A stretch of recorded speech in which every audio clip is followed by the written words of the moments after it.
Every year brings a flood of new releases, but only a handful actually deserve your time.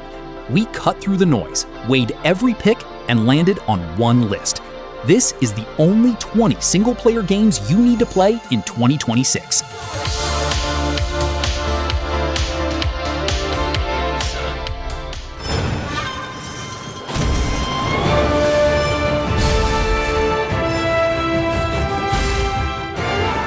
Nioh 3 opens on a stance icon in the corner of the screen, and that one small UI element carries more weight than you'd think. Samurai style still runs on low, mid, and high stances for every weapon, each one changing your combos, your ki cost, and how quickly a timed ki pulse tops your stamina back off mid-fight. What's new is stacking a second layer on top, a full swap between samurai and ninja style that you can trigger mid-combo, and the game wants you doing it constantly, because burst counters, the parries that punish an enemy's biggest attacks, now require switching styles to land at all. Pull one off, and you get a heavy punish in whichever style you just stepped into, so you're tracking two separate movesets and deciding in real time which one answers the attack in front of you. Crucible zones raise the stakes further, since taking damage there shrinks your maximum health, and the only way back is to keep attacking through it. It's a dense system, and the game doesn't slow down for anyone.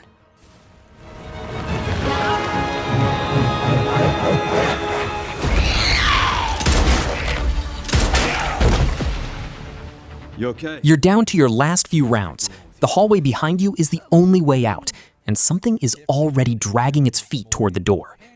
Resident Evil Requiem leans hard into that specific kind of dread, at least early on.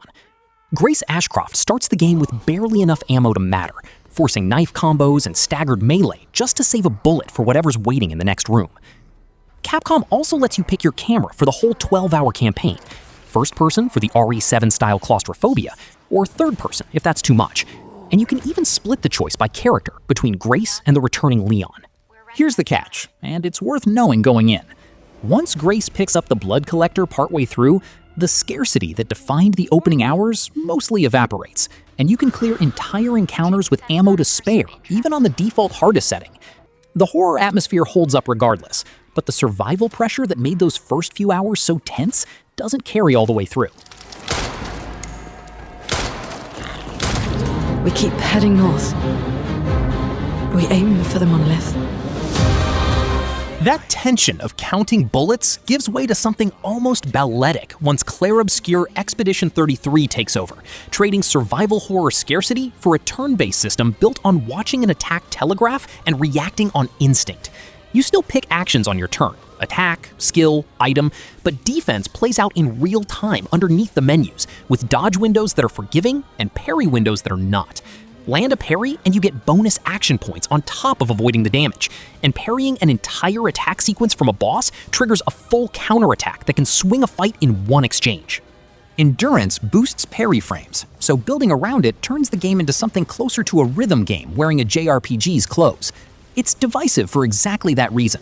Purists argue that timing-based defense undercuts the strategic side of turn-based combat, since a clean parry can outperform careful planning. Whichever side of that you land on, the Belle Epoque setting and the tightness of the input windows make every boss fight test your hands as much as your build. We fail. We lay the trail for those who come after. I got eyes on Fathom. My plague will show you the truth. Tactics games have a reputation problem. You can make every correct call on the board and still watch a 95% shot whiff because the dice didn't cooperate. Star Wars Zero Company doesn't remove that problem, but it gives you enough visibility into the math to make peace with it.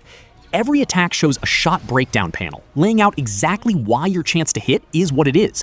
Range, cover, flanking angle, so a miss reads as a risk you knowingly took, not a black box screwing you over. Each operator gets 3 action points split between movement, attacks, and abilities, and landing hits builds a shared advantage resource the squad spends on things like bonus AP or a temporary hit chance buff. There's no fog of war either, a real departure from the genre's usual playbook. Every enemy is visible from the start, so positioning becomes a puzzle you can plan around instead of one you're reacting to blind. Permadeath is still in play for your operators, so those informed risks carry real weight. The game is scheduled to be released on 27 of August, so keep an eye out on this.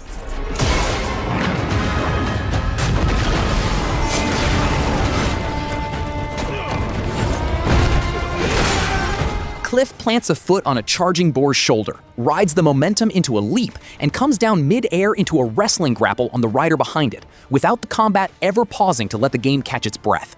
That's the pitch for Crimson Desert's melee system, which borrows its structure less from other open-world action games and more from arcade fighters like Samurai Showdown, according to Pearl Abyss's own design team.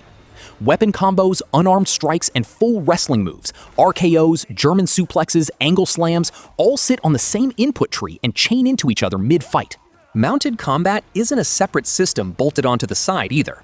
You can swing a sword from horseback, charge a formation, or call in a bear or a battle mech depending on the encounter, and none of it interrupts the flow between riding, climbing, and fighting on foot. The palm attack spells add an elemental layer on top, timed off your dodges and jumps rather than a separate cooldown bar. It's a lot of moving parts stacked into one moveset.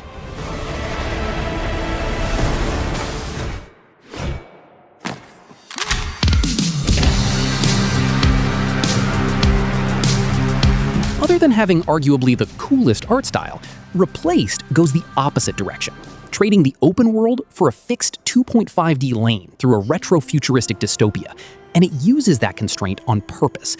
The camera bounces and layers foreground against background the way a diorama would, and combat leans on a color-coded stagger system lifted straight from the Arkham School of Design. Yellow above an enemy's head means the counter window is open. Red means dodge instead. The strikes carry real weight in the animation, though that weight becomes a liability the moment you mistime a counter, since the recovery freezes you in place while everything the enemy has gets thrown at your face. Combat encounters are relatively sparse across the runtime, concentrated mostly in scripted set pieces rather than spread through exploration, so the toolkit doesn't get much room to deepen before the credits roll. What Replaced does consistently deliver on is atmosphere. The lighting and pixel and 3D blend carry scenes the combat alone wouldn't.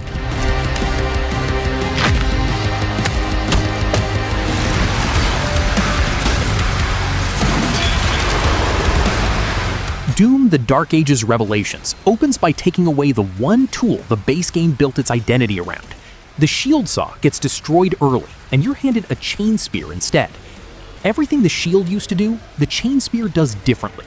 Parries still exist, but the window shifts from an instant block and release to a swing timed against the attack itself, which players have flagged as noticeably less forgiving.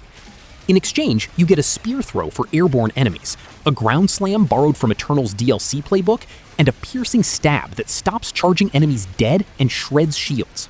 The two weapons aren't meant to replace each other so much as split duties. Shield Saw for tanky, close-range brawlers where a quick parry matters most. Chain Spear for mobile, aerial threats where reach wins the exchange. The control scheme for the spear is awkward at first, with parry, slash, and dash landing on inputs that don't map the way muscle memory expects, so there's a real adjustment period before any of it clicks.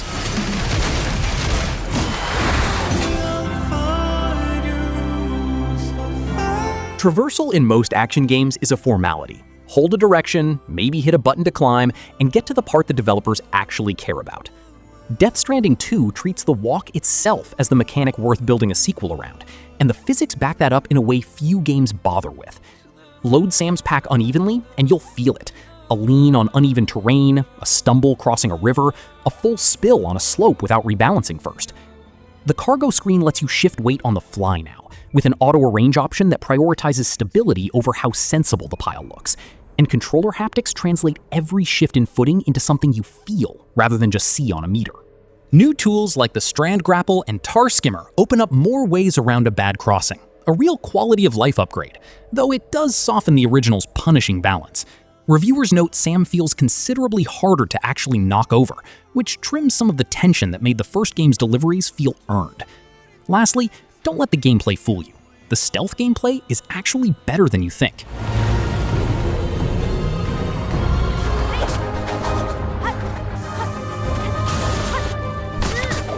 Hornet's needle catches a hook mid-air, yanks her sideways through a gap, and lands her directly on a boss's blindside before the recovery animation even finishes. That's Silksong's traversal and combat talking to each other in real time. The needle and thread grapple isn't just a mobility tool bolted onto the Metroidvania formula. It doubles as an offensive setup, pulling Hornet toward enemies for a follow-up strike the instant she connects. Combat itself runs faster and more aggressive than the original Hollow Knight. built around diagonal strikes, a drilling lunge, and a dedicated parry that rewards precise timing with both damage prevention and a counter window. Silk, the resource that fuels healing and Silk's skills, only builds through offensive pressure, which pushes you to stay in an enemy's face rather than poke and retreat the way the first game often rewarded. Crafting tools and crests reshape how core moves behave entirely, so the kit keeps evolving well past the opening hours. The genre's difficulty reputation is fully intact here. Team Cherry tuned this one to punish hesitation as much as mistakes.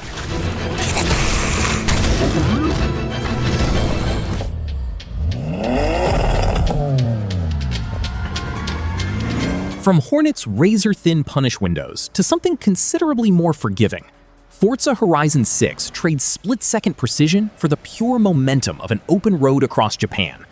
Playground Games rebuilt the campaign's framing, too. You're not an established racer this time. You're a newcomer chasing a spot in the Horizon Festival, and progression follows a new collection journal system inspired by Japanese stamp collecting, where discovering landmarks and taking photos feeds into your overall advancement, alongside the usual wristband tiers. The Estate, a customizable plot of land built from earned parts rather than pure currency, gives housing an actual creative outlet instead of just a fast travel marker. Seasonal weather returns with real mechanical teeth. Snow-covered off-road routes demand a different driving line entirely than a clear one, and Toge battles through mountain switchbacks reward a completely different rhythm than the drag strips.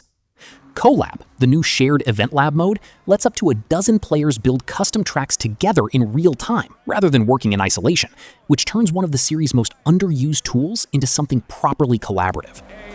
Day. We've seen wristbands, ledges, rockets.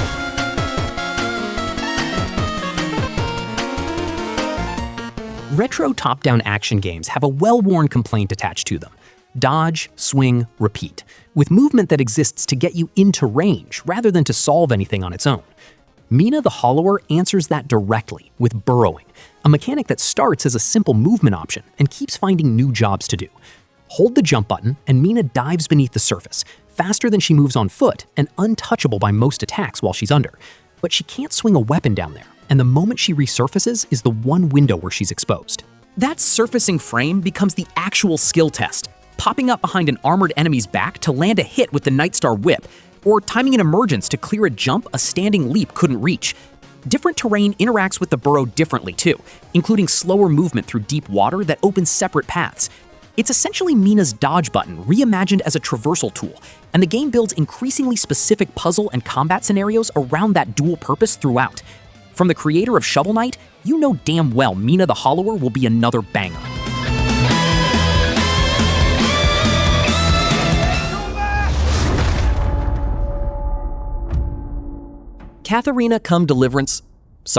Kingdom Come Deliverance 2's commitment to realism is also its biggest ask of the player, and the game refuses to soften that trade-off, even when it probably should. Sword combat runs on directional attacks mapped to a clock face system, stamina drain that punishes button mashing outright, and armor penetration physics where a mace shatters plate that a sword would just glance off of. None of it is forgiving early on. Henry starts weak, and multiple opponents at once can end a fight in seconds, regardless of how carefully you've been playing. What's interesting is that the difficulty is diegetic rather than arbitrary. Sprinting raises stamina over time, riding builds horsemanship, and repeated swordplay improves Henry's actual combat stats. So the punishing early hours are functioning as a tutorial the game never explicitly labels as one. Whether that's rewarding or just tedious tends to split players right down the middle, especially once hunger and sleep management start competing with combat for your attention during longer stretches away from town. Mr. Kuttenberg.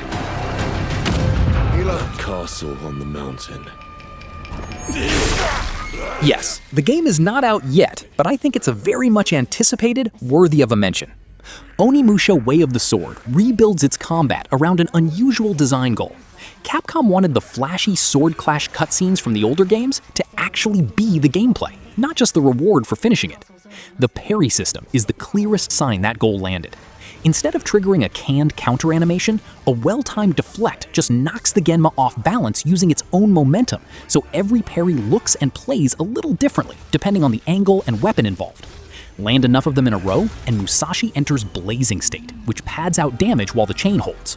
Isen returns as the series' signature counter, but it now branches into 3 versions: a straight timing-based hit, a break Isin that lets you target a staggered boss's specific body part for either damage or bonus souls, and a chain Isin for clearing a group at once. Two-handed strikes trade speed for stamina damage and can crack an enemy's posture outright. The soul absorption loop feeding all of it back into upgrades is inherited straight from the original trilogy. As for you... I hope I'm not interrupting anything. You're not, Damien Mead. 007 First Light announces itself with a straightforward pitch, young Bond, unearned confidence, and a bluff system that lets you talk your way past a guard instead of just sneaking around them. IO Interactive built the game around 3 pillars: spycraft, gadgets, and combat, and the social stealth layer is where it distinguishes itself most clearly from the studio's Hitman work. Bluffing runs on an instinct resource and comes with a built-in expiration. You can't bluff the same guard twice, and the prompt disables entirely against more experienced enemies, so the tension doesn't disappear once you've learned the trick. Gadgets from Q Branch, the Q Lens for spotting hackable devices, the Q Watch for triggering distractions, layer on top of that social angle, rather than replacing it, letting you combine a bluff with a hacked device to slip past a checkpoint a straight sneak or fight couldn't clear. When it does break down into combat, close quarters takedowns and a slow-motion focus ability for precision shooting pick up the slack, though the game clearly wants you reaching for charm first. You'll start small with a simple shantytown, but soon... Bond's world is sleek gadgets and clean escapes, all charm and controlled risk. Corsair Cove trades that for something raw. You're not playing a spy anymore. You're rebuilding a stranded pirate crew from nothing on a cliffside island, and there's no gadget bailing you out of a bad decision. The city building side is the real backbone here. Production chains for goods like ale and flintlocks have to route through bridges, zip lines, and vertical paths carved into the terrain, and a warehouse placed even slightly wrong turns an efficient settlement into a logistics failure as workers waste time walking. A cohesion meter tracks crew morale underneath it all, and losing a fight against raiders knocks it down, rippling into slower production until things stabilize. Once you've built a ship, the game opens a second layer. Pick a captain, crew a hull, sail into turn-based naval encounters resolved through cards and dice rather than direct control. It's the most divisive part of the design, since chance plays a bigger role in ship combat than the planning the base building half rewards. Plunder great treasures, become a legend. There you are. All better. Diana's hacking grid pops up on the right side of the screen mid-firefight, and you're threading a cursor through it with the face buttons while an armored robot closes the distance on you in real time. That's Pragmata's core combat idea. Hugh handles the shooting and dodging on the ground, while Diana, riding on his back, runs a puzzle-style hacking minigame that has to land before his bullets actually matter. Reach the end of the grid, and an enemy's armor plating pops open, exposing a weak point Hugh then has to hit with precise aim, rather than just spraying rounds at it. Tougher fights push you to manage both systems simultaneously, dodging incoming fire with one hand while still routing Diana's hack around blocked tiles with the other, which turns encounters into something closer to a 2-track puzzle than a straight shooter. Capcom built the concept in from day one, rather than bolting it on later, and it shows in how deliberately each fight is paced. Nothing here rewards rushing in and hoping the gunplay alone carries the moment. We're a team, right? And find only death. But I always come. Arjun wakes up back at camp with no memory of what just killed him, and the planet around him has already reshaped itself for the next attempt. That's the reset at the center of Saros, Housemarque's follow-up to Returnal. The Eclipse cycle isn't just narrative dressing either. It's tied directly into difficulty, since surviving into an Eclipse event makes enemies hit harder and turns projectiles you could once absorb into corrupted ones that punish you for trying. The new Soltari shield adds a genuine parry layer on top of the bullet-hell dodging that defined the studio's last game. Projectiles are color-coded. Blue ones charge your power weapon by blocking, red ones need a timed parry to send back at full damage instead. What keeps runs from feeling like pure repetition is the permanent upgrade tree, banking resources across deaths rather than resetting Arjun to 0 each time, so getting stronger and relearning patterns happen on parallel tracks. The corridors do reuse the same handful of spaces run after run. The one place critics have flagged the design as leaning too hard on familiarity. I believe the game is truly underrated, probably due to its niche roguelite, bullet hell shooter genre.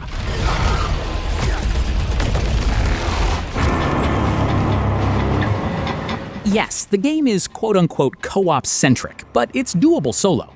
REANIMAL locks two players into a single shared camera frame, and neither one can wander far enough from the other to break it. Tarsier Studios, the team behind Little Nightmares, built the entire game around that constraint, rather than treating co-op as a convenience. You're playing a brother and sister on a hostile island, and the shared framing means every decision about which direction to move gets negotiated in real time between two people, not decided solo. The horror leans grittier and more grounded than Little Nightmares' fairy tale aesthetic, trading whimsical dread for something closer to genuine physical danger, with chase sequences that demand synchronized timing and stealth rooms where one player's mistake exposes both. A boat unlocks partway through, opening the island up for optional detours rather than keeping everything on a single linear path. Like I said, it plays entirely solo too, with an AI partner filling the second role, though the tension clearly depends on that negotiated back and forth a real second player brings to it.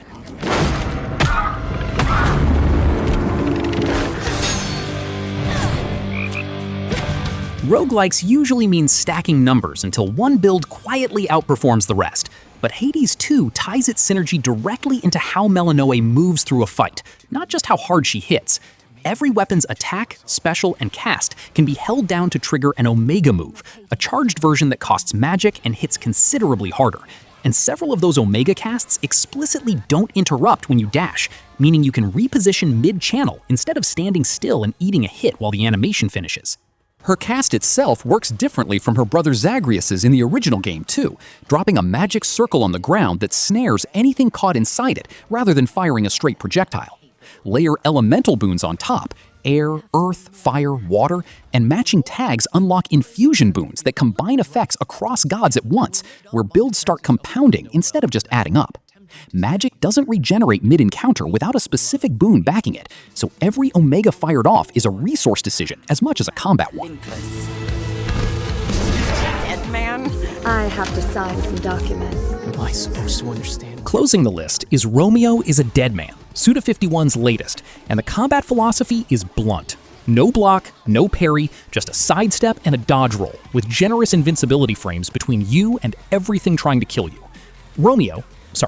Dead Man, carries 4 melee weapons and 4 sidearms, each with its own animation priority, and heavy attacks commit hard once started, since there's no canceling partway through a swing. The truly distinct piece is the Bastard system. Zombie minions grown from seeds enemies drop, fused and leveled through a dedicated side mechanic, then summoned for support abilities or straight damage, depending on what you've bred. Landing hits builds toward Bloody Summer, an instant kill special that doubles as a health restore, giving even a losing fight a comeback tool if you survive long enough to charge it. Reviewers have flagged real jank underneath the style, slowdown in crowded fights, uneven difficulty when cornered, but the hybrid gunplay paired with the Bastard growing side mechanic keeps it from feeling like a straight retread of Suda's earlier work. Okay, that's all the time I have for this video. If this video helped narrow things down, drop a like, help a brother out. I need my daily hit of dopamine. And if multiplayer lobbies make you want to throw up, check out this video on the screen. It's built entirely for you.